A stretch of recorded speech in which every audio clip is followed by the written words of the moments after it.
कारण कि जिंदगी की दौड़ में कई सच्चाई होती है और कुछ उतार चढ़ाव भी होते हैं। तो सच में मैं प्रारंभ से आरएसएस से जुड़ा था और आरएसएस से जुड़ने के कारण से, उस विचारधारा के कारण से जीवन में कई उतार चढ़ाव आए। मेरी जहाँ पहली बार 10+2 स्कूल में व्याख्याता ज्योग्राफी के रूप में, एक प्राइवेट स्कूल है उसमें ज्वाइन किया मैंने लगभग 3 साल वहाँ नौकरी की। पर मेरी नौकरी के साथ मैं संघ की शाखा में वहाँ जाता लगाता था। तो वहाँ के प्रशासक ने मुझे कहा कि भाई आप दोनों में से कोई एक चीज़ चयन करो, अगर आपको नौकरी करनी है तो इसे बंद करना पड़ेगा। तो हमने कहा कि ये तो बंद होगी नहीं, अब आप जब तक रखना चाहें तब रखें, नहीं तो मेरी वहाँ से नौकरी 3 साल करने के बाद भी, क्योंकि उस समय उस नौकरी में बहुत पैसा 400 रुपया पर मंथ मिलता था, जब सोना 200 रुपया तोला था। तो एकदम छोड़ दी और छोड़ने के बाद फिर प्राइमरी स्कूल में, एक प्राइवेट स्कूल में नौकरी की। लेकिन मन में ये था कि विचारधारा से कभी समझौता नहीं करेंगे, चाहे इसमें कितने भी उतार चढ़ाव आएंगे। तो बहुत कठिन परिस्थितियों में से आगे बढ़े। फिर मैंने सोचा कि प्राइवेट नौकरी करना ये खतरे से खाली नहीं है, कभी भी एक कुछ हो सकता है। तो फिर मैंने एलएलबी की, ये सोच करके कि शायद वकालत करेंगे और अपना काम करेंगे। लेकिन एलएलबी का फाइनल ईयर ही था और इमरजेंसी लग गई। उस समय मेरे पास विद्यार्थी परिषद का काम था जब मैंने एलएलबी ज्वाइन की। तो कुछ ईश्वर की कृपा से 93-94 से 97 नहीं 73-74 में उदयपुर जिले की जितने भी कॉलेज थे सब में प्रेसिडेंट विद्यार्थी परिषद के बने थे। तो उसके कारण से हमारी एक पब्लिक पहचान हो गई और इमरजेंसी लगते ही फिर हमको जेल जाना पड़ा। जेल से बाहर निकलने के बाद फिर हमको पार्टी ने, उस समय जनता पार्टी बनी थी, मैं किसी पार्टी का मेंबर नहीं था, कभी भी न जनसंघ का सदस्य बना न कहीं नहीं बना, केवल और केवल विद्यार्थी परिषद का काम करता था। और इमरजेंसी में जेल से बाहर निकल कर आया तो मुझे पहली बार उदयपुर का मौका मिला और तब से लेकर 77 से लेकर लगातार मैं विधायक के रूप में 8 बार रहा हूँ। एक बार लोकसभा का मेंबर रहा हूँ, एक चुनाव में लोकसभा का हारा, एक चुनाव में विधानसभा का हारा। लोकसभा का चुनाव में हारा राजीव गांधी की हत्या के बाद, और विधानसभा का चुनाव हारा था इंदिरा जी की मृत्यु के बाद। ये 2 चुनाव में जरूर हारा, 9 चुनाव में जीता है। और तब से पार्टी का एक कार्यकर्ता के रूप में काम करता हूँ और मैं चुनाव लड़ा हूँ। एक नया पैसा कभी भी मेरे घर से खर्च नहीं हुआ, जो जनता ने दिया उसी से चुनाव लड़ा है। और कई बार जनता से जो पैसा आता है वो कुछ हमारे पास बच भी जाता है, तो उसका उपयोग जरूर हमने अपने व्यक्तिगत काम के लिए किया है, या तो पार्टी का कार्यालय बनाया है या और किसी काम के लिए किया, लेकिन उसमें से जरूर कुछ पैसा बच जाता था जो किसी न किसी काम में लगाते। तो राजनीतिक जीवन तो फिर चल ही रहा है जैसा है। और चंडीगढ़ में क्या है कि मेरा स्वयं का जीवन जो है ना, वो एक तरह से सीधा पब्लिक से और कार्यकर्ताओं से जुड़ाव का रहा है, और इसलिए मैं हमेशा जनता से जुड़े रहने का प्रयास करता हूँ। तो यहाँ आने के बाद भी मैंने वही प्रयास किया, और यहाँ जब मैं आया तो पहली बार मुझे महसूस हुआ कि यहाँ नशा एक बहुत बड़ी समस्या बन रही है। जब मैं बॉर्डर पर 6 जिलों में गया था तो उस समय एक ज़िले में चुनाव चल रहा था, 5 ज़िले मैंने किए थे। वहाँ की जो विलेज कमेटी की मीटिंगें जो मैंने ली, उसमें माताएं बहनें भी थी, पुरुष भी थे, पर उसमें से मुझे 3 जगह 6 में से 5 में से ये महसूस हुआ कि माँ बहन खड़ी हुई और कहा कि गवर्नर साहब और कुछ कर सकते हो तो करना, कुछ चिंता नहीं, जो भी हमारे भाग्य में होगा, लेकिन हमारे बच्चों को नशे से किसी तरह से छुड़ाओ। हम और हमारा परिवार बर्बाद हो रहा है, हम अपने बच्चों की तड़पन देख नहीं सकते, और हमें मजबूर होकर के उनको ला कर के कई बार वो ड्रग देनी पड़ती है जब उसको मिलती नहीं है तो। और अपराध करता है, हाथ उठा लेता है, कभी जो है घर में जो सामान चोर के ले जाता है। तो उस समय मुझे समझ में आई कि ये वास्तव में बहुत ही एक तरह से गंभीर समस्या बन रही है, इसके लिए कुछ प्रयत्न करना चाहिए। इसलिए मैंने फिर एक तरह से पैदल मार्च करके भी जनता के साथ जोड़ने का प्रयास किया। सभी यूनिवर्सिटी स्टूडेंट को जोड़ा, कुछ यहाँ की संस्थाएं हैं जो पहले से ही मेरे से पहले से ही काम कर रही है। और ये मैंने पहली बार शुरू नहीं किया, यहाँ बहुत संगठन ऐसे हैं जो बड़े लंबे समय से नशे के विरुद्ध अपना अपना अभियान कर रहे हैं। पर मैंने सोचा कि सब सामूहिक मिलकर के करें तो इसका इम्पैक्ट हम जल्दी ला सकते हैं, तो जोड़ने का प्रयास किया है। और यहाँ जितने भी कार्यक्रम हो सकते थे, क्योंकि मेरा वर्षों का अनुभव था, तो इसलिए मैंने यहाँ राजभवन में आने के बाद राजभवन लोक भवन बने, ये नाम तो प्रधानमंत्री जी ने भी दिया है, लेकिन मैंने पहले से ही जनता को आने के लिए पूरी तरह से छोड़ दी। कोई भी अपनी समस्या लेकर आ सकता है, केवल फोटो खिंचाने के लिए आएगा तो वो संभव कम होगा, क्योंकि उसमें आपका भी समय जाएगा, मेरा भी समय जाएगा। लेकिन इसके कारण से लोगों से कुछ फीडबैक मिलता रहा, कुछ कमियां ध्यान में आती रही, क्या क्या यहाँ प्रॉब्लम है उसको बहुत आसानी से समझने का मौका मिला।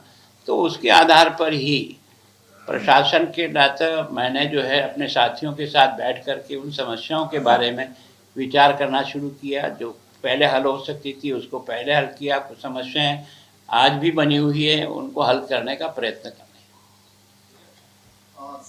रहे हैं।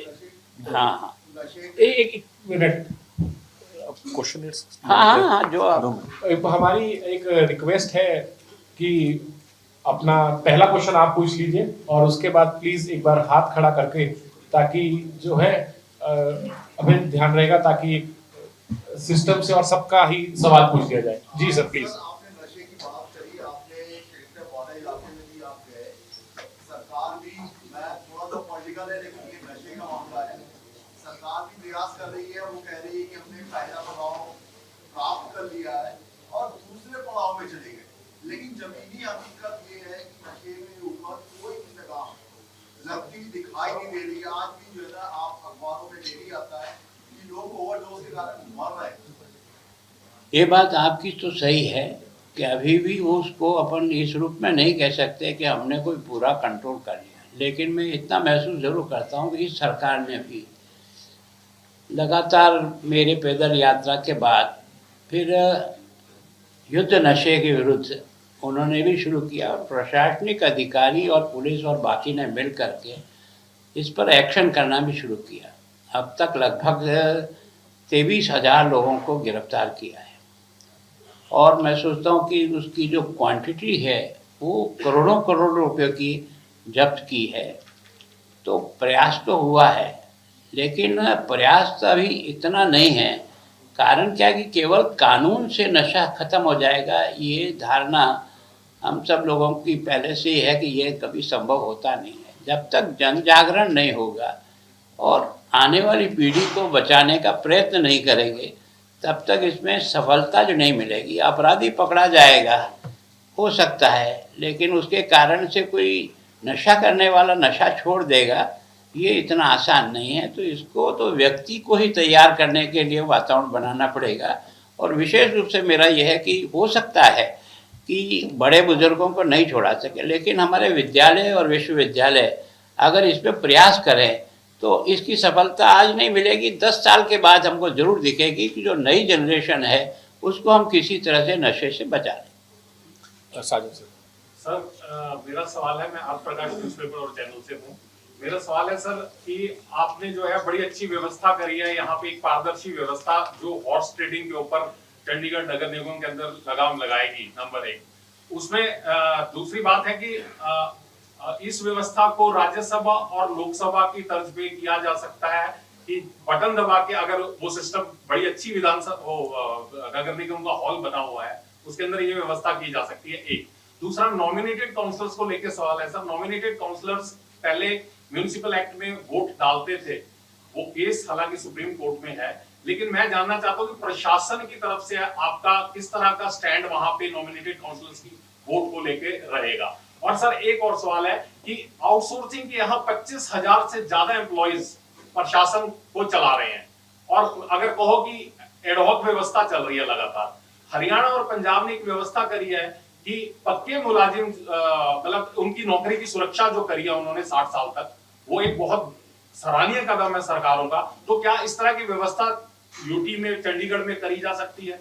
20-20 साल से 15 साल से एम्प्लॉइज काम कर रहे हैं। देखो, मैं सोचता हूँ कि आपने दो विषय अलग अलग किए। एक तो यह है कि जिनको आपने टेम्परेरी लगा रखा है, ये दुर्भाग्य से समझो सारे देश में एक लंबे समय से एक व्यवस्था चल पड़ी कि नए लोगों को भर्ती कम से कम किया जाए और अधिकांश काम जो है वो एडहॉक पे आधार पर, या जिनको अपन एक तरह से नियुक्ति करते हैं आउटसोर्स से, जिससे कि सरकार के बजट पर कम से कम प्रभाव आए। तो लेकिन ये किस सीमा तक सही है, क्योंकि आखिर उसको भी अपनी ज़िंदगी जीना है। अगर वो अंडर पेमेंट अपनी ज़िंदगी जिएगा तो उसका असर उसके परिवार की डेवलपमेंट पे ज़रूर पड़ेगा। लेकिन ये व्यवस्था केवल और केवल पंजाब और चंडीगढ़ में नहीं है, देश में पता लगभग सभी राज्यों में इस व्यवस्था को है। लेकिन कोशिश करते हैं कि जितने लोगों को खपाया जा सकता है, जब कभी भी हमारी वांट्स निकलती है तो उस समय थोड़ी बहुत प्रायोरिटी जरूर देते हैं। लेकिन बात सही है कि अगर पंजाब और हरियाणा में कोई उन्होंने व्यवस्था की है तो हम उस व्यवस्था को एक बार देखेंगे मंगा करके। किसी ने आज दिन तक ये बताया नहीं था। अगर उसमें से कोई रास्ता ऐसा मिलता है जिसमें हम भी कुछ उनकी मदद कर सकते हैं, ज़रूर करेंगे। सुदेश नॉमिनेटेड काउंसिल, देखो, नॉमिनेटेड काउंसिलर कभी भी वोटिंग राइट नहीं रखते हैं, न लोकसभा में रखते हैं न राज्यसभा में रखते हैं। उनको तो एक तरह से विशेष उनकी योग्यता का उपयोग एज ए काउंसिलर के रूप में मिलेगा, तो शायद डेवलपमेंट के कुछ सुझाव उसकी योग्यता के कारण से। चुनाव जीतना एक अलग चीज़ है, और मैं सोचता हूँ कि जो अच्छे लोग होते हैं वो सामान्यतः चुनाव की प्रक्रिया से हमेशा दूर रहने का प्रयास करते हैं। तो कोशिश यही की है कि अच्छे लोगों का भी किसी तरह से हमको उनकी राय का लाभ मिले, जिसके कारण से डेवलपमेंट में कोई नए ठीक सुझाव आ सकता है। लेकिन वोटिंग राइट कहीं भी नहीं है। जो नॉमिनेटेड होता है वो चुनाव में मतलब वो वोट नहीं कर सकता है। नहीं तो जो चुने हुए लोग हैं उनके वोट के कारण क्या है कि पहले तो नॉमिनेटेड काउंसिलर जो है ना वो थोड़ी सी संख्या में होते थे। अब धीरे धीरे सरकारों ने अपनी पार्टी की इंटरफेरेंस कैसे बढ़े इस लोकल बॉडीज में, तो कई बार जिसकी पार्षद की संख्या ही 15 या 16 है, वहाँ अगर आप 6 नॉमिनेटेड काउंसिलर डाल दोगे तो वो एक तरह से पार्टी के स्पोक्समैन हो गए। तो वहाँ काम करने में उनको दिक्कत आएगी और वो एक तरह से रोज़ कुछ तो कुछ हंगामा भी होता रहेगा। तो जिस उपयोग के लिए किया नॉमिनेटेड, कि अच्छे लोग जिनकी क्षमता का, जिनके विषय की जानकारी का एक तरह से हाउस को लाभ मिले, उसकी जगह वो एक तरह से पार्टी का स्पोक्समैन को, जैसे मुझे नॉमिनेट करना है तो मेरी पार्टी करेगी, तो मेरे ही लोगों को करेगी। वो अच्छे लोगों को करे, कोई ज़रूर नहीं। आजकल पॉलिटिक्स में जिस तरह से दबाव रहता है, तो मैं सोचता हूँ जो अच्छी क्वालिटी जिसको नॉमिनेट करने का सोच लेकर के इस व्यवस्था को की, वो नॉमिनेटेड केवल पार्टी नॉमिनेटेड होने का जो क्रम चल गया, उसके कारण से मैं सोचता हूँ कि ये वोटिंग राइट होना उचित नहीं है। और अगर नॉमिनेटेड काउंसिल हो तो मैं सोचता हूँ टोटल संख्या का अधिक से अधिक 10% से ज़्यादा नहीं, तब तो जाकर के उसका कोई सही अर्थ निकलेगा। जब आप यहाँ जो है जैसे 35 की संख्या है, अब आपने इसमें से नॉमिनेटेड 7 डाल दिए, तो मैं सोचता हूँ इलेक्टेड लोग जो है ना वो उस संख्या के अनुपात में उचित नहीं। अगर सर्टन परसेंटेज डाले तब तो ठीक है, नहीं तो हमारे यहाँ राजस्थान में जिसकी पूरी नगर पालिका के पार्षद की संख्या 15 है, वहाँ सरकार ने नॉमिनेटेड जो बनाते वो 6 बना दिए। अब मान लो जिस पार्टी का बहुमत 15 में से 7 और 8 का है, उसमें 7 हारे हुए के और 6 डाल दिए, तो वो 13 हो गए और ये रह गए 8, तो रोज हंगामा ही होगा। तो इस कारण से नहीं सर, एक बार देखो, आपका सुझाव है, बैठेंगे हम विचार करेंगे जो सुधार कर। हम तो ये चाहते हैं कि लोकतंत्र में चुनाव फेयर, ईमानदारी से और निष्पक्षता से होना चाहिए ताकि लोकतंत्र की गरिमा बढ़े। और मेरी सबसे में एक रिक्वेस्ट है कि एक एक सवाल ही पूछे ताकि ज्यादा हमारे मेंबर्स अपना सवाल करें तलवार से। बैठ के कर पूछिए। आप आराम। मेरा नाम सुरेश तलवार है।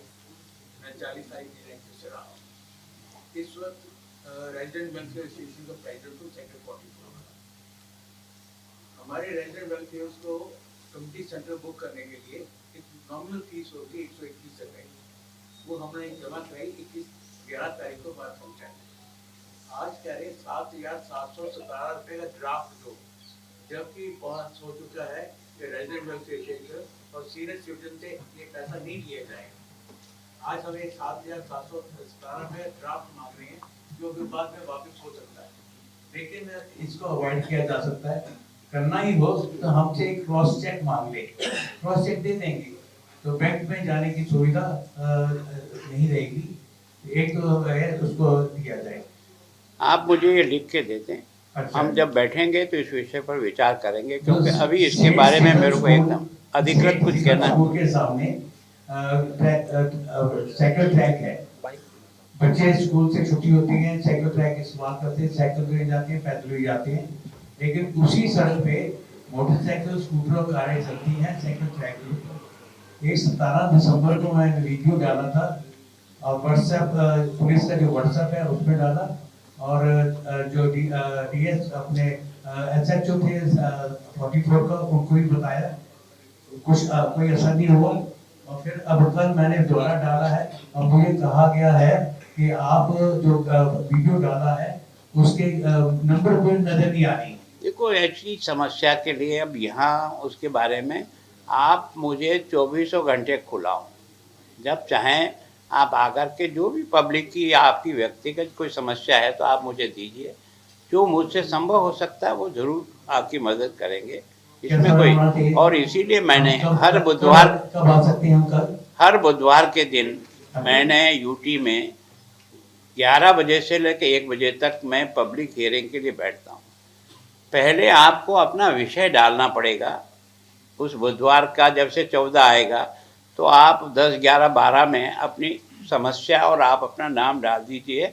हम उस सूची में मैक्सिमम लोगों को एडजस्ट कर लेते हैं, और जितनी हियरिंग लोग हमारे से आते हैं उनको हम समय देते हैं, और जिसमें हमको आवश्यक लगता है कि इनकी बात सुनने के बाद प्रशासनिक अधिकारियों के साथ भी बैठकर चर्चा करके समस्या का हल होता है, तो आपको रोक लेते हैं वहीं, और 1 बजे बाद प्रशासन के सारे अधिकारी, मैं सब बैठ कर के आपकी समस्या सुनते हैं, और फिर उसमें से जो हम सब लोगों की राय बनती है कि इसका क्या निदान किया जाए, वो करने का प्रयास करते हैं। विक्टर सर, मेरा नाम हिलरी विक्टर है, मैं हिंदुस्तान टाइम्स से हूँ। एक शहर की बहुत बड़ी समस्या है ban on share wise properties के ऊपर। ये मुद्दा लोकसभा में भी हमारे मेंबर पार्लियामेंट ने उठाया था। तो इसमें बेसिकली जो ऑर्डर आया था सुप्रीम कोर्ट का 2023 जनवरी में, तो उसकी जो इंटरप्रिटेशन करने के लिए बोला, उसमें प्रशासन कुछ कर रहा है, क्योंकि ये बहुत एक मेजर इशू बन चुका है चंडीगढ़ में। देखो, चंडीगढ़ की कुछ प्रॉब्लम है जो पब्लिक हमेशा हमारे पास भी लाती है, विशेष करके फ्री होल्ड, लीज होल्ड के बारे में एक जैसा उनका आती है।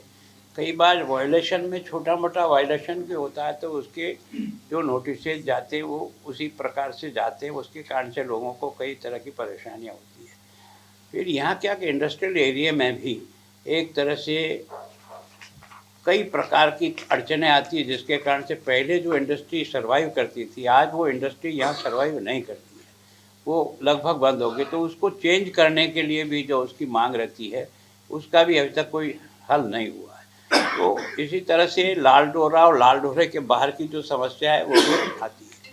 हम कोशिश करें जितना हमसे हल किया जा सकता है। विशेष करके ये जो आपने वायलेशन के जो नोटिस हमारे यहाँ से गए थे, वो लगभग 5000 के गए। ये वायलेशन की नहीं, ये जो बैन लगाया शेयर वाइज प्रॉपर्टीज आप बेच नहीं सकते चंडीगढ़, फ्लोर के अनुसार बेच नहीं सकते। नहीं, फ्लोर के अनुसार बेच सकते, मतलब क्या है? नहीं, मतलब जैसे आप अपने पुत्र को देना चाहते हैं, दे सकते हैं। सुप्रीम कोर्ट का एक डिसीजन आया, सेक्टर 1 से लेके 30 सेक्टर तक जो हेरिटेज पुराने सेक्टर है, सुप्रीम कोर्ट ने कहा था जैसे मरला हाउसी से 10 मरले का मकान है, उसमें लोगों ने फर्स्ट फ्लोर किसी और को बेच दिया था, सेकंड और को, थर्ड को, एक कोठी को ही 3 अलग अलग लोगों को भेज दिया, तो सुप्रीम कोर्ट ने इस पे रोक लगा दी थी। जबकि ये कि उसमें परिवार तो 3 ही रह रहे हैं, तो उसकी इंटरप्रिटेशन जो थी वो कुछ प्रशासन के अधिकारियों ने गलत ली, उन्होंने सारी जगह बैन लगा दिया। ये लोकसभा में भी इस बार आया था ये इशू। अब की बार हम लोग जब बैठेंगे तो इस पर डिटेल में चर्चा करेंगे। GC Bhardwaj sir. हाँ बताइए। भारद्वाज सर। हाँ माइक पे हुई तो आवाज़ है, अब कोई बात है। हाँ मेरा नाम जीसी भारद्वाज है, मैं रोजाना स्पोर्ट्समैन प्रिंट मीडिया में हूँ। मेरा सवाल ये है कि जब भी पंजाब और हरियाणा में इलेक्शन आने का टाइम होता है, जब इलेक्शन आने का थोड़ा सा टाइम बचता है 4-6 महीने, जैसे आजकल पंजाब में इलेक्शन हो रही है, तो मसला जो है मेन इनके वाटर इश्यूज का और कैपिटल चंडीगढ़ का ये हो जाता है। और इसको रोकने के लिए आप, जैसे आपने बताया, आप तो शुरू से जुड़े रहे हैं बीजेपी के साथ। बीजेपी की पार्टी जो है वो सेंटर में इस वक्त की मोस्ट पावरफुल पार्टी रही है, अब भी है, और 19 स्टेट्स में उनका राज चल रहा है। क्या आप अपने एक्सपीरियंस से उन पे थोड़ा सा दबाव डाल करके, क्या ये हरियाणा और पंजाब का इशू जो दोनों हैं मेन, जो झगड़े का कारण बनती है और लोगों को भरमाया जाता है कि ये नहीं करेंगे, वो नहीं करेंगे, कुछ भी है, क्या उसको सुलझाने में कोई मदद कर सकते हैं? जो क्या है कि पानी की विषय के बारे में एक तरह से बहुत बड़ा इशू यहाँ प्रारंभ से लेकर के रहा है। कोर्ट और कचहरी में भी इसके बारे में कई बार लिटिगेशन हो चुके हैं। इसके बारे में हम सुझाव दे सकते हैं, अपनी बात कह सकते हैं, पर निर्णय करने के लिए केंद्र सरकार का ही एक तरह से निर्णय होगा। और दोनों, मैंने कोशिश की कई छोटे मोटे झगड़ों के लिए दोनों मुख्यमंत्री को साथ बिठाने की, ताकि वो बैठ करके कम से कम चर्चा करें कि क्या इसका हल हो सकता है, पर उसमें भी कोई मुझे सफलता नहीं मिली। जब कभी भी तारीख तय होती है तो कभी उनको कोई काम आ जाता है, कभी इनको कोई काम आ जाता है, तो मैं उसमें अभी तक सफल नहीं हुआ। मैं प्रयत्न तो कर रहा हूँ कि कुछ छोटे मोटे इशू है। पानी का इशू तो मेरे यहाँ बैठ करके हल होना भी नहीं है, और न मैं इसके बारे में सोचता हूँ कि मैं हल कर दूँगा, लेकिन कुछ बाकी जो छोटे मोटे इश्यूज आते हैं उनको बैठ करके साथ में प्रयत्न करें तो शायद है कि थोड़ा बहुत कुछ तो कुछ रास्ता निकल जाएगा। मंजीत सहदेव जी। नमस्कार, मैं मंजीत सहदेव से चंडीगढ़ जनपद में लीडर हूँ। मैं जरा समस्या से हटके आपसे एक बात कहना चाहूँगा। हाल ही में आपकी एक तस्वीर के बारे में कहना चाहूँगा कि एक जिसमें आपकी विनम्रता, सादगी और धर्म के प्रति आस्था के साथ एक युवा को प्रेरणा के लिए एक तस्वीर मैंने देखी थी पीछे, जो हमारे जैसे सीनियर सिटीजन के लिए तो वाकई बहुत ही सीख है, और वही युवाओं के लिए बहुत बड़ा प्रेरणा का क्रिया भी है। जहाँ एक धार्मिक कार्यक्रम में आपने शिरकत की और एक नमन की एक बहुत वो तस्वीर वाकई हमारे सीनियर सिटीजन के लिए बहुत चलिए अपने बच्चों को प्रेरणा देने के लिए। आज एक छोटी सी विजन आती है किसी के पास, तो वो बहुत ही बड़े पौधे पे जाके अपने को बहुत बड़ा स्किल मिलता है, लेकिन आपकी विनम्रता देखकर तो वाकई मन में एक भाव है जो मैंने आपके पास रखे, मुझे बहुत ही अच्छा लगा। हमारे सीनियर सिटीजन में बहुत तारीफ चीज़ की होती है, इसके लिए मैं आपको वाकई बधाई देता हूँ भाई को। धन्यवाद। छिब्बड़ साहब। इसके बाद ਚੰਡੀਗੜ੍ਹ ਪੰਜਾਬ ਤੇ ਹਰਿਆਣਾ ਦੀ ਰਾਜਧਾਨੀ ਆ। ਇੱਥੇ ਦੋਵੇਂ ਸੂਬਿਆਂ ਦੇ ਜਿਹੜਾ ਅਧਿਕਾਰੀ ਤੇ ਮੁਲਾਜ਼ਮਾਂ ਨੂੰ 60-40 ਦੀ ਰੇਸ਼ੋ ਮੁਤਾਬਕ ਐਡਜਸਟ ਕੀਤਾ ਜਾਂਦਾ ਹੈ। ਹੁਣ ਚਰਚਾ ਇਹ ਆ ਰਹੀ ਹੈ ਲਗਾਤਾਰ ਜਿਹੜਾ ਡਿਊਟੀ ਕੇਡਰ ਦੇ ਅਧਿਕਾਰੀ ਆ ਉਹਨਾਂ ਦੀ ਗਿਣਤੀ ਵੱਧਦੀ ਜਾ ਰਹੀ ਆ। ਇਹ ਚਰਚਾ ਚੱਲ ਰਹੀ ਹੈ ਕਿ ਚੰਡੀਗੜ੍ਹ ਦੇ ਜਿਹੜਾ ਐਸਐਸਪੀ ਆ ਪੰਜਾਬ ਕੇਡਰ ਦਾ ਲਾਇਆ ਜਾਂਦਾ ਹੈ, ਵੀ ਉਹਦੀ ਜਗ੍ਹਾ ਵੀ ਡਿਊਟੀ ਕੇਡਰ ਦਾ ਲਾਇਆ ਜਾ ਰਿਹਾ ਹੈ। वैसे तो आपने देखा है कि अभी तक जो ये 60-40 का है, इसको लगभग मेंटेन कर रहे हैं। कोई एक आध अधिकारी कोई इधर उधर लगा हो तो बात दूसरी है। आज भी एसएसपी चंडीगढ़ का है, मतलब पंजाब का है, आगे भी होगा, पंजाब का होगा, और उसमें कोई चेंज नहीं है। इसी प्रकार से हरियाणा का जो है वो अगर हमको अधिकारी मिलता है तो उसको उसकी जगह लगाते हैं।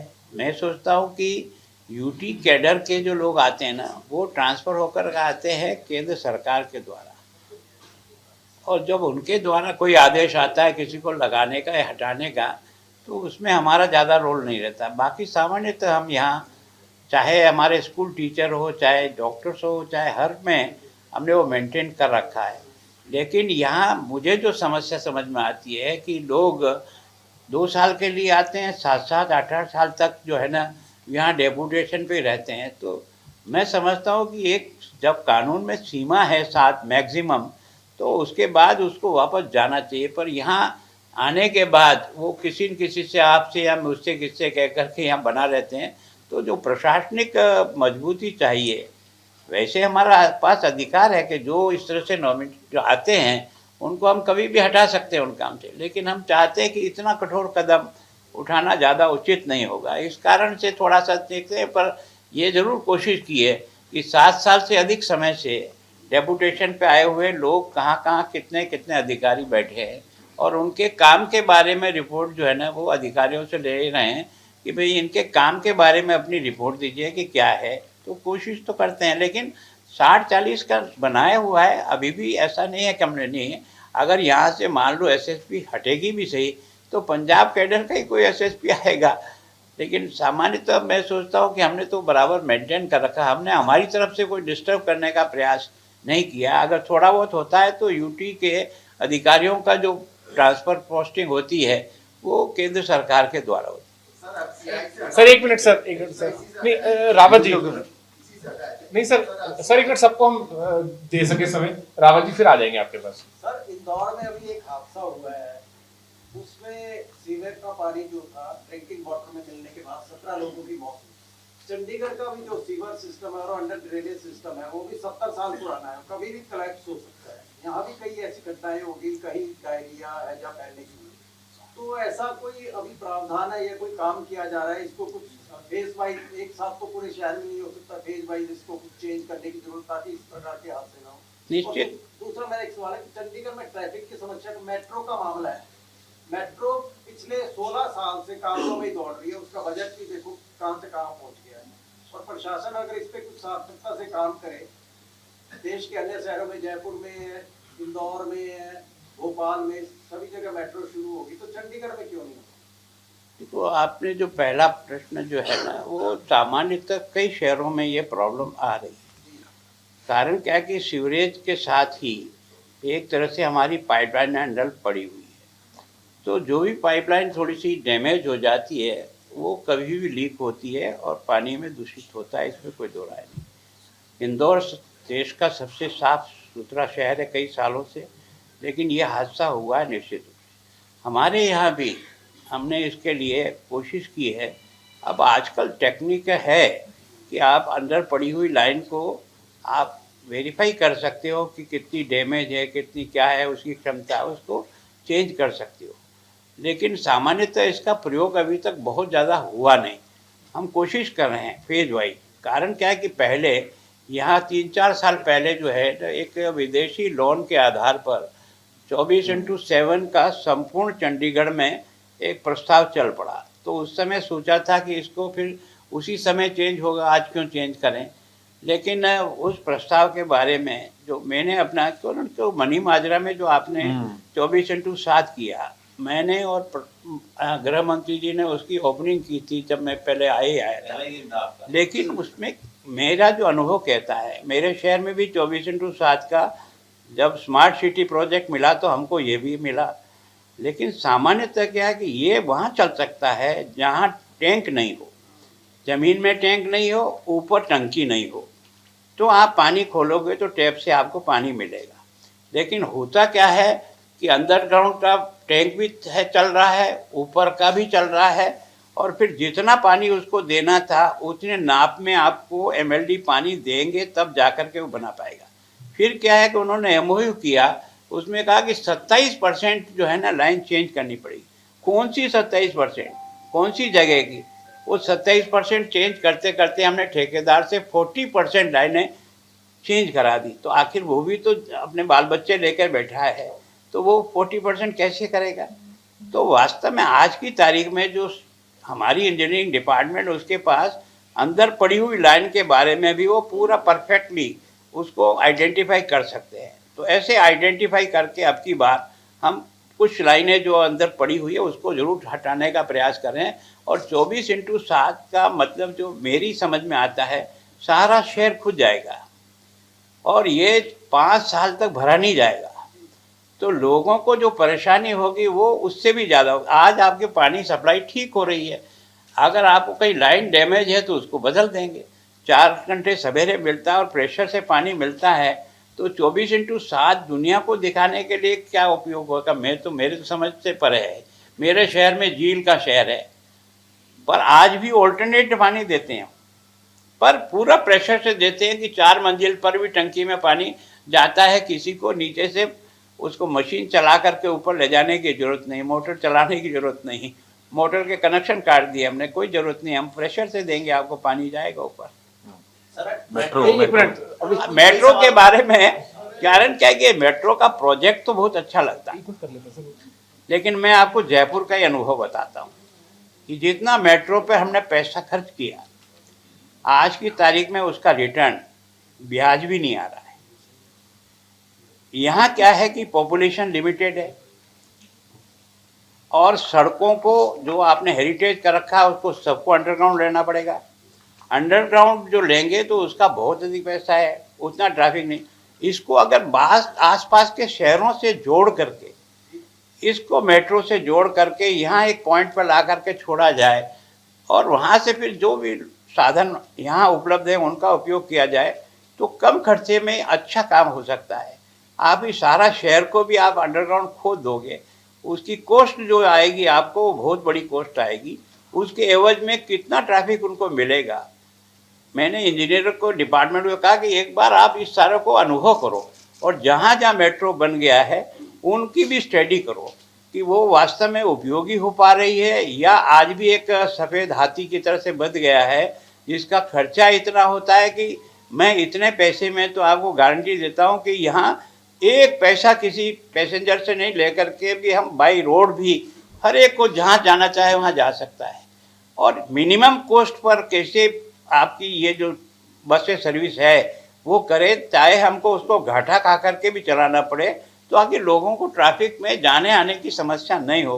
तो अभी हमको जो हम बसें मिल रही है, अभी हमको 100 मिल जाएगी, अभी हमको 25 मिली है, तो 100 मिलने के बाद हम शहर के जो मेन रोड हैं उन पर 10-10, 15-15 मिनट के ड्यूरेशन से बस एक के बाद एक कैसे आए और हर एक को टाइम टेबल दिखे कि ये बस इस समय कहाँ चल रही है, यहाँ कितनी देर में पहुँचेगी, ताकि ट्रैफिक को हम रेगुलाइज कर सके। बाकी अंडरग्राउंड खोद करके इसको बनाना प्रोजेक्ट को, इसकी कॉस्ट और इसकी उपयोगिता आज की तारीख में जो दे रखी है, उसको जब तक एनालिसिस नहीं करेंगे तब तक प्रोजेक्ट को केवल और केवल कहीं से भी फंडिंग आ जाएगी, इसलिए लेकर के मैं सोचता हूँ उसको उपयोगी नहीं समझ करके करने का प्रयास करेंगे। हमें कोई मेट्रो से नाराज़गी नहीं है, मेट्रो होना चाहिए, लेकिन मेट्रो और यहाँ की जनसंख्या के आधार पर, दबाव के आधार पर क्या रूप बनता है। तो इसलिए मेरी खट्टर साहब से भी बात हुई, मैंने कहा यहाँ के आसपास के कुछ बड़े शहरों को अगर मेट्रो से जोड़ सकें और यहाँ अगर पैसेंजर ला सकें तो उपयोगी हो जाएगी और वो हमारे लिए एक तरह से उपयोगी होगी। जसप्रीत निज्जर जी। 5:15 खत्म करना है अभी। बैठ के पूछ लीजिए। हाँ हाँ बताइए। सर जसप्रीत पहले बोला सुप्रीम कोर्ट में एक केस चल रहा है स्ट्रे डॉग्स को लेकर। सर जो लास्ट हियरिंग थी सुप्रीम कोर्ट की 7 नवंबर का जो ऑर्डर था, उसमें सुप्रीम कोर्ट ने कहा था कि स्ट्रे डॉग्स को इंस्टीट्यूशन से उठा के शेल्टर्स में शिफ्ट कर देना चाहिए। उसमें सर बहुत क्लियर गाइडलाइंस दी गई थी 5 स्टेप्स थे। पहला स्टेप था कि डेडिकेटेड शेल्टर्स बनाएगा हर स्टेट अपना। सेकंड स्टेप था नोडल ऑफिसर्स अपॉइंट होंगे। थर्ड था सर्वे। फोर्थ था हर इंस्टीट्यूशन की फेंसिंग होगी टू इंश्योर कि जब ये डॉग्स आए जाएंगे तो उसमें नए डॉग्स नहीं भरे जाएंगे, जैसे कि वैक्यूम इफेक्ट हो जाता है, कहीं से आप एक कुत्ता उठाते हैं उसको भरने के लिए बाहर से दूसरा कुत्ता आता है। लेकिन सर एमसी चंडीगढ़ आज की डेट में सीधा डायरेक्टली 5th स्टेप पे जंप कर रही है और सीधा कैचिंग कर रही है, जो कि इट्स अ क्लियर वायलेशन, क्योंकि उनके बाय द सेल्फ एडमिशन उनके पास शेल्टर्स आज की डेट में चंडीगढ़ में नहीं, ना ही उन्होंने इंस्टीट्यूशन में फेंसिंग कराई है। और सर लेके कहाँ जा रहे हैं वो एसपी से रायपुर कला, जो कि एक्सटर्नल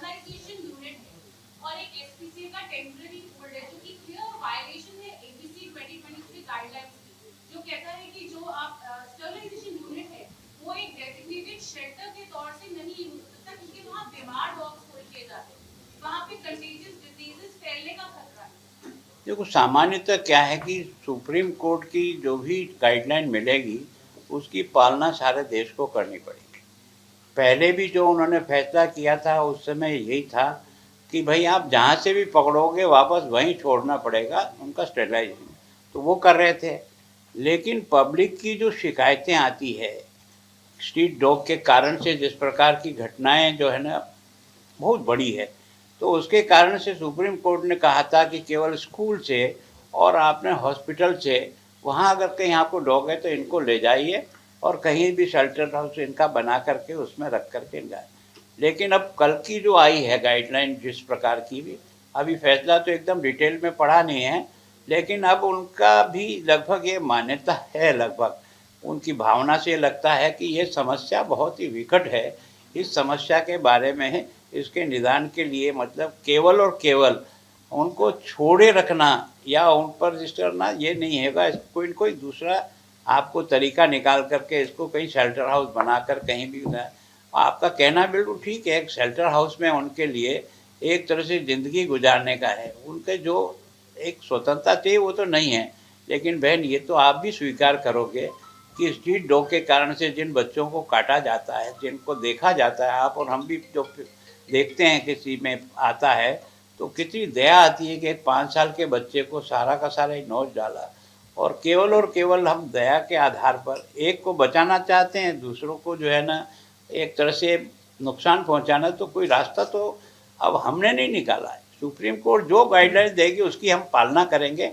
और अभी जितने भी हमने पकड़े हैं उनको सही स्थान पर ले जा कर के हमने उनको रखा हुआ है। हमने किसी प्रकार को ऐसा नहीं है कि उनको कहीं पिंजरे में बंद कर दिया, खुले जगह पर रख कर के। मैम ये दोबारा कर देंगे, एक क्वेश्चन है बलविंदर जम्मू सर। मैं आपसे जानना चाहता हूं कि पंजाब के जो पत्रकारों ਨੂੰ ਸਹੂਲਤਾਂ ਨੇ, ਹਰਿਆਣੇ ਦੇ ਵਿੱਚ ਜੋ ਸਹੂਲਤਾਂ ਨੇ, ਕੀ ਉਹ ਚੰਡੀਗੜ੍ਹ ਦੇ ਪੱਤਰਕਾਰਾਂ ਨੂੰ ਮਿਲਣਗੀਆਂ? ਇੱਕ ਸਵਾਲ ਮੇਰੇ ਦੋਸਤ ਨੇ ਪਹਿਲਾਂ ਕੀਤਾ ਸੀਗਾ ਕਿ ਪੰਜਾਬ ਨੂੰ ਆਪਣੀ ਰਾਜਧਾਨੀ ਚੰਡੀਗੜ੍ਹ ਕਦੇ ਮਿਲੇਗੀ, ਇਹਦੇ ਬਾਰੇ क्या कहते हैं? देखो क्या यहाँ की कुछ समस्याएं जो पहले हमारे अधिकार में थी, हम कर सकते थे। अब पिछले कुछ समय से केंद्र ने एक तरह होम डिपार्टमेंट हमको पूरी एक तरह से रोक लगा दी कि आप कोई भी ज़मीन बिना ऑक्शन के यहाँ नहीं कर दो। पहले तो हम मंदिर को दे सकते थे, गुरुद्वारा को दे सकते थे, इंस्टीट्यूशन को दे सकते थे, रियायत दर पे देते, वो एक तरह से हमको बिल्कुल बंद है। तो उसके कारण से भी हमको दी। लेकिन फिर भी इसके बारे में विचार कर सकते हैं कि सामूहिक अगर आप किसी प्रकार की कोई प्लानिंग बना के दें कि हम इतना चाहते हैं तो हम अपने हाउसिंग बोर्ड से उनके लिए उस प्रकार की कॉलोनी बना सकते हैं और जो भी रेट होगी उसके आधार पर उनको दे सकते हैं। तो चंडीगढ़ वाले, हाँ चंडीगढ़ भी नहीं चंडीगढ़ पंजाब को अपनी कैपिटल चंडीगढ़ कदे मिलेगी? देखो ये कैपिटल के बारे में तय करना हमारे बस का रोग नहीं है। रमेश जी सर मेरे सवाल भी है और सुझाव भी है सर आपके लिए। चंडीगढ़ में सर यहाँ बस अड्डा है सेक्टर 17 में, इससे निकलने वाली बसें और स्लिप रोड से आने वाला ट्रैफिक और मेन रोड से आने वाला ट्रैफिक आगे राउंड अबाउट के पास जाके सर वहाँ बॉटल नेक हो जाता है, बहुत लंबे लंबे जाम लगते हैं इसके ऊपर। आज तक इस समस्या का कोई समाधान नहीं हुआ। मेरा थोड़ा सा सुझाव है सर आपके लिए, जहाँ से बसें निकलती है सर उसके ऊपर 40 फुट का एक बर्म है और ऊंचा बर्म नहीं है, छोटा बर्म। इस बर्म को अगर हटा दिया जाए तो कम से कम जो स्लिप रोड वाले जो व्हीकल है वो वहां से निकल के जो है वो मध्य मार्ग की तरफ जा सकते हैं।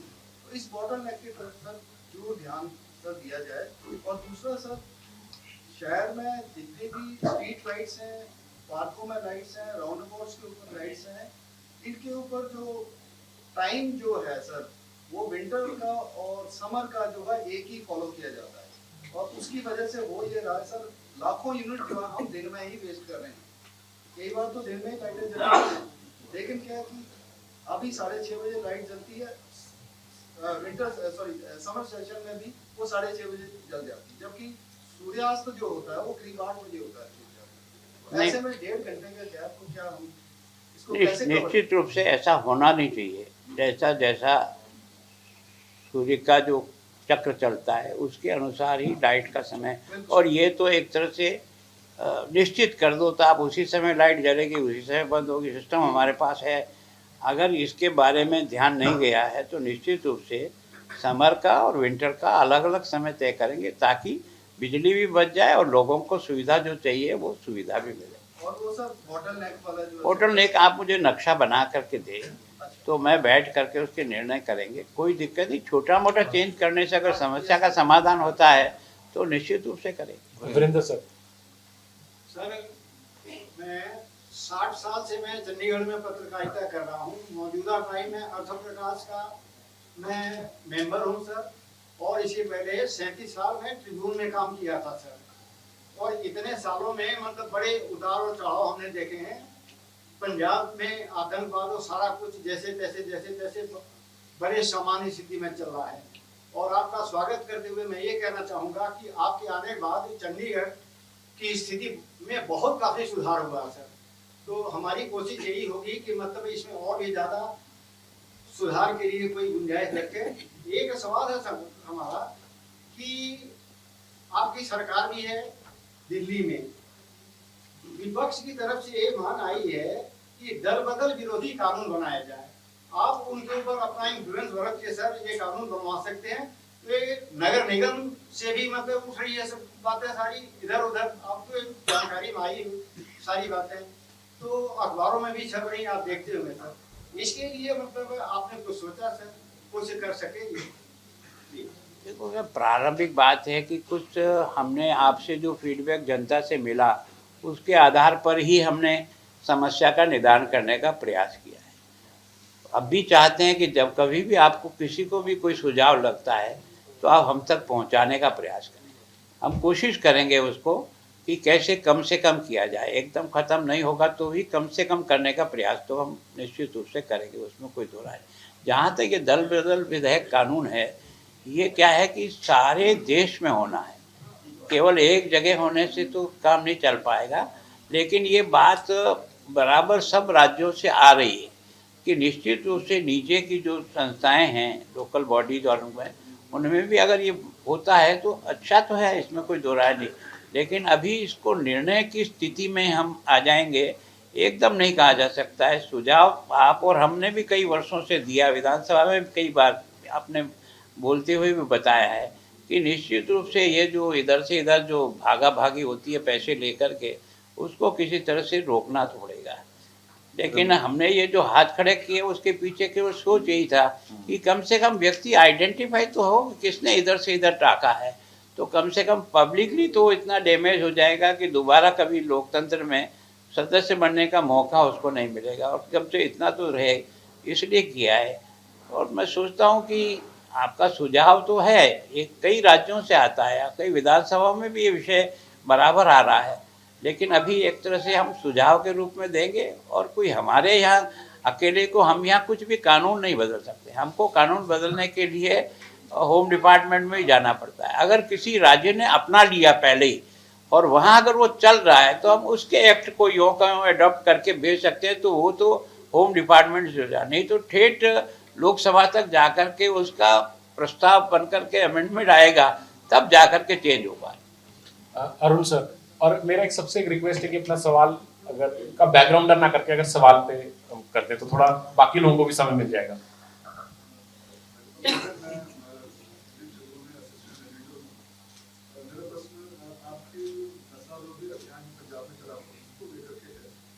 सामाजिक स्तर पर भी कुछ प्रयास कर सकते हैं कि जो बच्चे नशा ले रहे हैं, रोजगार वाला जीवन का तनाव है, इस तरह के और तीसरा जो पुनर्वास है, इस मुद्दे पर भी संबोधित किया जाना चाहिए ताकि नशे के संकट को समाप्त कर सकें। देखो, निश्चित रूप से नशा रोकने में जितनी भी धार्मिक संस्थाएं हैं और जितनी भी सामाजिक संस्थाएं हैं, वो अगर पहल करें तो उनको सफलता ज़्यादा जल्दी मिलती है। सब लोग अपने अपने लेवल पे कर रहे हैं। मेरी कोशिश ये थी कि सब लोग सामूहिक मिलकर के इसको एक जन अभियान कैसे बनाएं, उसके बारे में अगर प्रयास करें तो सफलता मिलेगी। केवल हम अकेले प्रयत्न करेंगे तो कुछ कम कर सकते हैं, ख़त्म नहीं कर सकते। ख़त्म तो जब सारी जनता का ही मन बनेगा इस समस्या से, और मैं जहाँ तक समझता हूँ जो नशा करता है उससे नफरत करने से वो कभी भी आप पॉजिटिव कुछ प्राप्त नहीं कर सकते। उसकी मजबूरी है, किस कारण से किया होगा, उसको सुधारने का प्रयत्न करो। और सुधारने के बाद भी अगर उसको वापस पुनर्वास करने के लिए आप आगे नहीं सोचोगे तो केवल उसको छोड़ना और नहीं छोड़ना उसके लिए लाभकारी नहीं होगा। तो हमने कोशिश की है नशा मुक्त जितने केंद्र हैं वहाँ किसी न किसी इंडस्ट्री से उनको कैसे जॉब मिले, उनकी आवश्यकता क्या है, उसके अनुसार हमने कुछ कोर्स वहाँ प्रारंभ किए हैं। तो उसके कारण से थोड़े बहुत लोगों को जॉब मिला भी है। लेकिन जब तक उनको नशा से बाहर नहीं करोगे आप, केवल उनको दोष देने से, केवल और उनको नफरत करने से समस्या का समाधान नहीं होगा। समस्या को समाधान करने के लिए उनका भी विश्वास जीत करके आगे बढ़ना पड़ेगा। दिनेश गोयल जी। सर मेरा एक क्वेश्चन है, जैसे आपने नशे के ऊपर अभियान छेड़ा हुआ है, पर एक दीमक की तरह भ्रष्टाचार जो है हमारे सारे सिस्टम को खा रहा है, उस मत में आपका क्या व्यू है? देखो क्या है कि सामान्यतः कुछ तो नीतिगत जो चेंजेज किए हैं प्रधानमंत्री जी ने आने के बाद, तो कुछ तो उस पर एक तरह से रोक लगी। जैसे हर चीज़ का बेनिफिट तो पहले केस में जाता था, तो केस में जब बांटने जाता है तो चाहे आप हो चाहे मैं हूँ या मेरा परिवार, उसका मन कमज़ोर हो ही जाता है कि थोड़ा बहुत कैसे बचाया जा सके। लेकिन अब केस ट्रांसफ़र ही सीधा का सीधा खाते में होता है, तो एक नीतिगत निर्णय लेने से भी भ्रष्टाचार को कम किया जा सकता है। आजकल धीरे धीरे सभी डिपार्टमेंट ऑनलाइन अपना सारा काम कर रहे हैं, जिस तरह से लोगों को वहाँ आना नहीं पड़े और उनकी समस्या का समाधान। तो कुछ तो हमें टेक्निकली दृष्टि से भ्रष्टाचार पे अंकुश लगाने का प्रयत्न करना पड़ेगा। और सामान्यतः जो है ये भ्रष्टाचार की जो बीमारी है ये एकदम कंट्रोल हो जाएगी, एकदम ठीक हो जाएगा, क्योंकि हम इतने लोगों को पकड़ते हैं, इतने लोगों को उनको राशि सीज करते हैं, लेकिन अंत में जाकर कोर्ट में हार जाते हैं। तो हमारी सारी मेहनत ही बेकार हो जाती है। एक तरह से हमको कई बार उसमें इतना मैन पावर लगता है हमारा, इतने उसकी और पीछा करने के बाद भी जो सफलता का परसेंटेज है वो कहीं न कहीं आपको और मुझे भी दया आ जाती है। 10 साल से किसी को ट्रैप कर लिया, नौकरी छोड़ दी, अब आपको कोई यार बच्चे भूखे मर रहे हैं, यार ये हो रहा है, ये हो रहा है, ये हो रहा है, दया आ जाती है। फिर दया से काम नहीं चलता है, ये तो सख्त निर्णय से ही चलेगा, तब जाकर के कंट्रोल होगा। हरीश सर। नमस्कार, मेरा हरीश वशिष्ठ नाम है और मैंने जो पत्रकारिता है आपके ही प्रांत में राजस्थान से शुरू की थी। 3 साल वहाँ रहने के बाद चंडीगढ़ में आया। मेरा जो क्योंकि समय काफी हो गया है तो प्रश्न मैं सीधा मतलब करूँगा। तो अभी जितनी आपने भी बातें की और यहाँ भी जो सवाल आए चंडीगढ़ के मामले में, ज्यादातर है वो शहर के मामले में है। तो इस शहर को बनाने के लिए बहुत सारे गांव हैं, उनको गुजारा गया और उन गांव की जमीन पर ये शहर बना। वो जो गांव हैं चंडीगढ़ के, वो जो विकास की दृष्टि से वो बाकी शहर से पिछड़ते जा रहे हैं। तो मेरा एक आपसे जो जितनी भी चर्चा हुई, चाहे वो नशे की बात है जो आपने अभियान भी चलाया, चाहे स्वच्छता की बात है, वो गाँव के अंदर यहाँ चंडीगढ़ के गाँव में वो सभी समस्याएं हैं वो मौजूद है। मेरा एक आपसे आग्रह है, एक तो गांव है इनकी तरफ भी जितना शहर पे आप ध्यान देते थे, और एक व्यक्तिगत तौर पे अगर आप जैसे बाकी जगह अस्पताल में जा रहे हैं, शेल्टर होम में जा रहे हैं, सरकारी डिपार्टमेंट में जा रहे हैं, कुछ गांव हैं अगर उनको भी विजिट करेंगे, शायद जो ब्यूरोक्रेसी है उस तरफ भी ध्यान देना शुरू करें। मैं आपकी बात से सहमत हूँ और मेरे से जितना प्रयत्न हो सकेगा गांव की हर फैसिलिटी जो आवश्यक है, चाहे स्कूल हो, हॉस्पिटल हो, सड़क हो, स्वच्छता हो, वो मेरी पहली प्रायोरिटी पे मैं करने का प्रयास करूँ। मैं धनास भी गया हूँ, मैं मनी माजरा में भी गया हूँ, कुछ मैंने जा कर के वहाँ के पार्क भी विजिट किए हैं, देखने का प्रयास कर रहा हूँ। और मेरी पहली प्रायोरिटी उनके हर समस्या का निदान करना, ये मेरी और चंडीगढ़ प्रशासन की पहली जिम्मेदारी है, जिसको मैं आप पूरा करने का प्रयत्न कर रहा हूँ। इतना विश्वास आपको दिला सकता हूँ। Sandeep Rana ji. Sandeep Rana sir from Time to Media. सर, एक म्युनिसिपल कॉर्पोरेशन का क्वेश्चन है। हर बार ये इशू रहता है कि इसकी जो करंट टर्म है मेयरशिप की, वो 5 साल या 2.5 साल कर दी जाए। शायद आपका भी एक स्टेटमेंट आया था जिसमें कहा कि you are in favour of 2.5 साल का टर्म हो एमसी अमीर का। तो सर आपने इसके लिए सेंटर को लिखा है, अगर लिखा है तो किस स्टेटस पे है? सेकंड सर, जो 17th अपना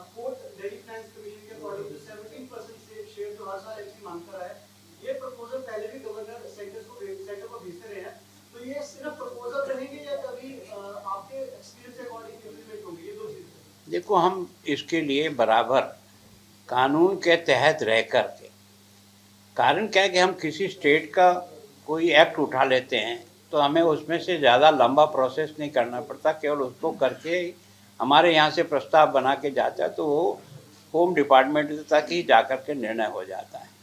तो हम कोशिश कर रहे हैं कि कई जगह तो 5 साल का समय है, डायरेक्ट इलेक्शन भी है, कुछ जगह जो है ये 2.5 साल वाली प्रक्रिया भी है। तो हम अपनी तरफ से प्रस्ताव बना रहे हैं।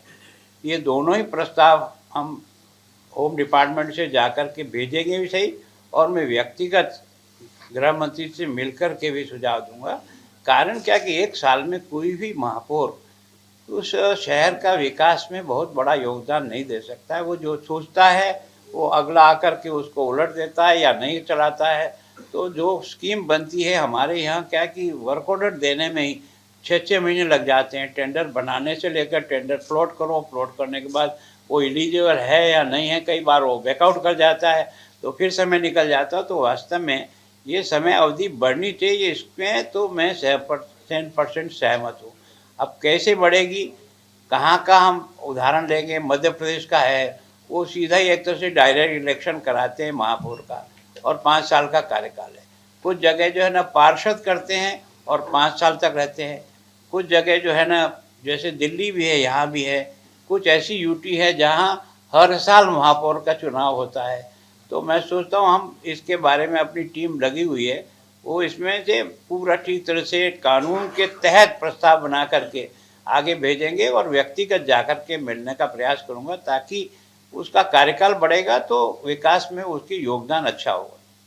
रमेश आंडा जी, इसके बाद विशाल पाठक और फिर सुमित शरानी, ये 3 फिर और एक सुमित चौथा है। शरानी। तो ये आखिरी 4 है सर क्वेश्चन, बस लास्ट वन। सर मेरा एक आपसे निवेदन है कि चंडीगढ़ एक ऐसा शहर है जहाँ कमर्शियल सर्टिफिकेट की सुविधा नहीं है।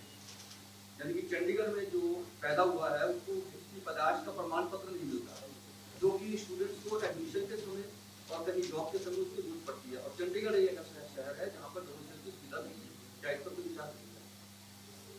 अभी इस विषय पर ज़्यादा कोई चर्चा हो नहीं पाई है, लेकिन समस्या भी मतलब इक्की दुक्की बार इस बारे में उठी है, कोई आया है, तो हम विचार करेंगे। आप कुछ हमें दीजिए क्या कर सकते हैं इस बारे में। लेकिन सामान्यतः यहाँ कई जगह चंडीगढ़ का निवासी होने का लाभ है। जैसे यहाँ मेडिकल कॉलेज में जो एडमिशन होते हैं वो 50% एडमिशन तो यहाँ के लोकल बच्चों को ही पहली प्रायोरिटी मिलती है। 50% बाहर के, उसमें से भी 25% जो है वो और उनको एक तरह से ये तय करने के लिए कि ये यहाँ के रहने वाले हैं, तो उनको किसी भी तरीके से हो सकता है यहाँ का रहने वाला है लेकिन बच्चा पढ़ने के लिए लखनऊ चला गया, वो रहता यहीं है, उसके पेरेंट्स यही रहते हैं, वो बच्चा यहाँ आता है और एडमिशन चाहता है, तो उसको भी इसमें कैसे कवर किया जाए वो हम प्रयास करें। पाठक जी और सुमित। नमस्कार सर, मैं विशाल पाठक हूँ बड़ौदा से। सर मेरे 2 सवाल है। एक शहर में लंबे समय से जो है लोग जो है मालिकाना हक की बात कर रहे हैं और ये बहुत लंबे समय से लोगों की एक जेन्युइन मांग है। और एक वेंडर की समस्या सर शहर में बहुत ज्यादा है। 12-13 हज़ार को लाइसेंस जारी हो, मगर पूरे शहर में 70,000 अवैध रेडी पड़ी लग रही है।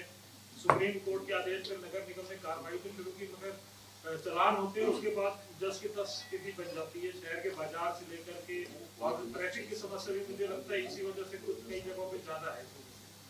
निश्चित रूप से वेंडर की समस्या हमारे भी ध्यान में है, जब से आए हैं तब से है। तो हम कोशिश कर रहे हैं कि जिनको अधिकृत लाइसेंस मिले हुए हैं और जो साइड हमने वेंडर के लिए तय करी हुई है, अगर उसके अलावा वो कहीं जाकर बैठे हैं तो उनको उस साइड पर ले जाए।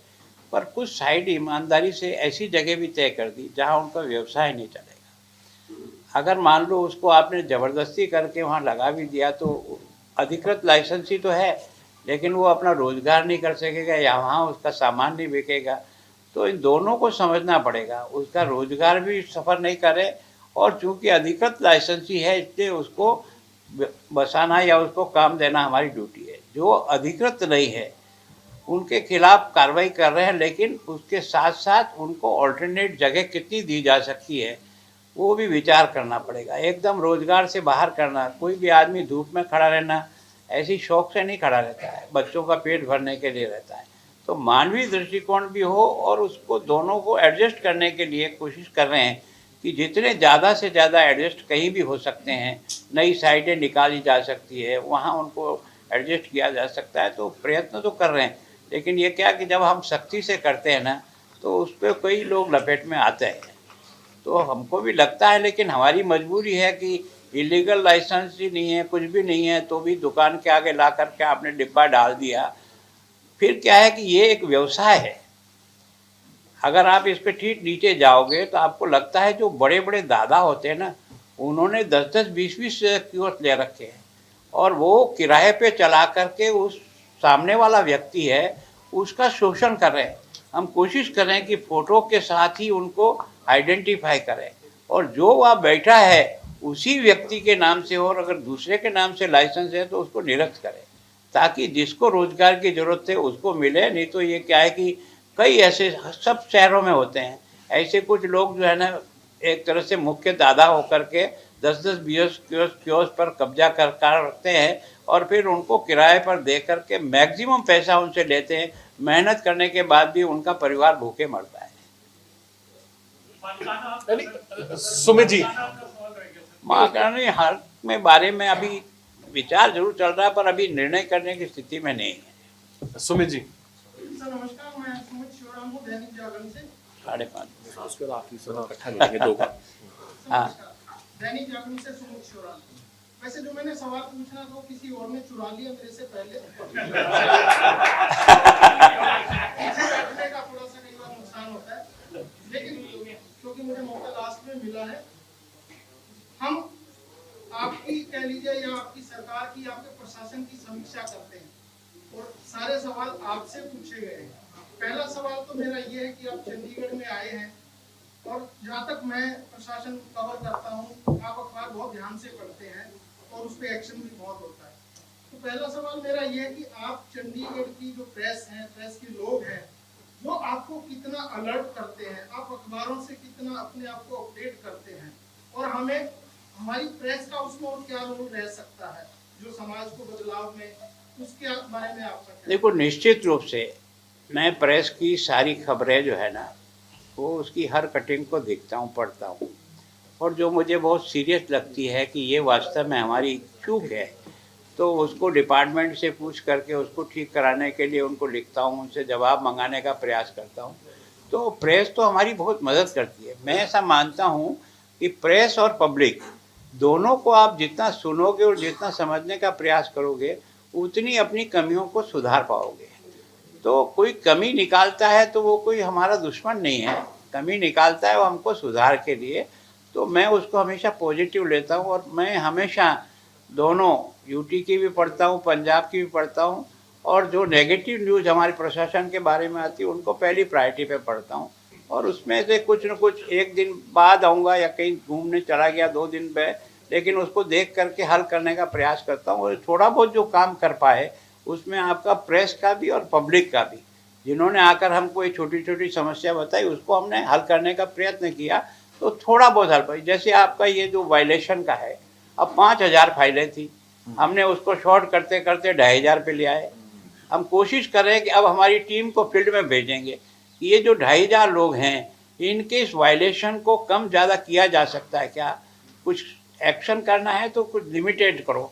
सामान्यतः परिवार की आवश्यकता के अनुसार, अब उसके बच्चे की शादी हो गई, मकान तो वही है, उसे वो बढ़ तो सकता नहीं, नया जगह जाके वो खरीद नहीं सकता, इतना महंगा यहाँ ज़मीन है, तो उसको कितनी मदद करते हुए हमारे नियमों की भी पालना हो जाए। ऐसा नहीं होगा शहर का ढांचा ही बिगड़ जाए और चाहे जैसा हो जाए, दोनों चीज़ें रहती है। तो मानवीय दृष्टि से जितना जो कुछ किया जा सकता है वो करने का प्रयास करें।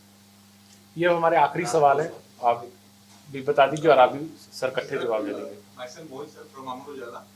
सर आप पंजाब के राज्यपाल हैं, मेरा सर सवाल इसी संदर्भ में है, पंजाब में इस वक्त 329 श्री गुरु ग्रंथ साहब जी के स्वरूप चोरी हो गए या गुम गए सर, इसको लेके बड़ा मसला बहुत गरमाया हुआ है।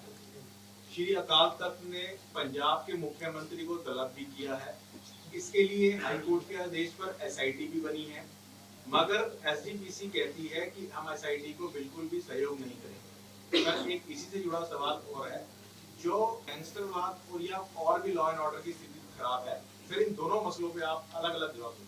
देखो निश्चित रूप से जो क्या है कि ये जो यहाँ जो कुछ भी गैंग वार चल रहा है, और आपको और हमको इस बारे में बहुत दुख है कि कहीं न कहीं कोई न कोई है ना मर्डर जो है ना किसी न किसी कारण से किसी तरह से हो रहे हैं। इस पे लिए मैंने डीजी से भी बात की, मैंने कहा इसके बारे में केवल और केवल उसको पकड़ लेना या कार्रवाई करना ये तो पर्याप्त इतना नहीं होगा। हमको अपना कोई तो मैकेनिज्म इस तरह से बनाना पड़ेगा कि अगर आदमी मर्डर करके जा रहा है तो उसको हम दबोच सकें। जब हम उसी व्यक्ति को उसी सीमा में ही पकड़ लेंगे तब तो निश्चित रूप से अगर वो भाग के निकल जाता है तो एक तरह से वो हमको चुनौती दे करके जा रहा है। तो हमारा आजकल का सिस्टम और हमारे पास इस प्रकार के इंस्ट्रूमेंट हैं कि हम 2 मिनट में तो सारा फोर्स को अलर्ट कर सकते हैं। तो जितने भी हमारे नाके हैं उनको है, लेकिन अभी ये समस्या वास्तव में है, जनता भी महसूस कर रही, हम भी महसूस कर रहे हैं, प्रयत्न कर रहे हैं, लेकिन अभी हमको इसका कोई बहुत बड़ा रास्ता नहीं मिला है कि इसको 100% हम काबू कर लेंगे। सर जो 329 श्री गुरु ग्रंथ साहिब जी के, देखो ये समस्या बहुत भारी है। वैसे सरकार और पुलिस भी कार्रवाई तो कर रही है, लेकिन अभी लोगों की संतुष्टि के लिए इसमें और अधिक जागरूकता से आगे काम करने की आवश्यकता है। एसआईटी को सहयोग नहीं देना ये ठीक है? देखो मैं पूछूँ क्यों, कुछ काम ऐसे होते हैं जो सीधे हमारे पास नहीं होते हैं। हम उनको एक तरह से पूछ सकते हैं, उनको बता सकते हैं, उनको बुला करके भी बात कर सकते हैं। हमारी तरफ से भी कुछ उन पर अगर दबाव बन सकता है तो वो ज़रूर करेंगे। तो वो हम प्रयत्न कर रहे हैं, लेकिन वास्तव में समस्या जो है ना लोगों को बहुत ही इरिटेट कर रही है। इसमें कुछ हो रहा है कि जर्नलिस्ट की आवाज़ दबाने का प्रयास कोई मैं करूं या कोई भी करो, उनको सफलता नहीं मिलती। अंततः प्रेस ही विजय देता है। इमरजेंसी के समय में आपने खाली पेज छाप दिया तो आखिर उसका परिणाम तो आए है। कभी कभी 2 दिन ज़्यादा लग सकते हैं, लेकिन मैं सोचता हूँ कि अगर लेखनी सही है और लेखनी किसी ईर्ष्यावश नहीं है तो उसको सफलता मिलती है, एक दिन बाद मिलेगी। और संघर्ष नहीं तो वो जीवन क्या है उसमें डरने की क्या बात है। तो मैं सोचता हूँ कि प्रेस की अगर कलम में ताकत है तो ये देश तो उसकी कलम से ही चला है अब तक। इतना जो कुछ भी देश में परिवर्तन हुए उस सब का मुकाबला कोई हुआ तो आपके से किसी न किसी व्यक्ति के लिखने के कारण से हुआ है तो कुछ तो मजबूत अपने को भी रहना पड़ेगा। सब जिंदगी में सुख ही सुख नहीं मिलेगा, कष्ट भी मिलेंगे, उनको बर्दाश्त करते हुए चलना पड़ेगा।